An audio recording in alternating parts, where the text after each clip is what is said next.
જિલ્લાના ઝઘડિયા તાલુકામાંથી પસાર થતા ધોરીમાર્ગ પર દિવસે દિવસે અકસ્માતોની સંખ્યામાં નોંધપાત્ર વધારો થઈ રહ્યો છે। મોટા ભાગે કોઈ દિવસ અકસ્માત વિનાનો જતો જ નથી। તાલુકામાં 2 અલગ અલગ સ્થળોએ થયેલ અકસ્માતોમાં એકનું મોત નીપજવા પામ્યું હતું, જ્યારે કુલ મળીને 17 જેટલા લોકો ઇજાગ્રસ્ત થયા હતા। અકસ્માતની એક ઘટનામાં ગોવાલી ગામે રહેતા હર્ષદભાઈ બાલુભાઈ પરમાર રાતના 8:30 વાગ્યાના સમયે તેમના નિત્યક્રમ મુજબ ચાલવા નીકળ્યા હતા। તેઓ ગોવાલી ગામેથી પસાર થતા મુખ્ય માર્ગ પર રોડની સાઈડમાં ચાલતા જઈ રહ્યા હતા। તે દરમિયાન ગોવાલી ગામનો રાકેશ અર્જુનભાઈ વસાવા તેનું એક્ટિવા સ્કૂટર લઈને આવતા ચાલતા જતા હર્ષદભાઈ સાથે એક્ટિવા ગાડી અથડાઈ હતી।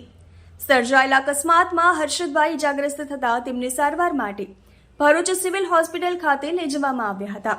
ઝઘડિયા પોલીસે એક્ટિવા ગાડીના ચાલક રાકેશ વસાવા વિરુદ્ધ ગુનો નોંધીને કાયદેસરની કાર્યવાહી હાથ ધરી હતી।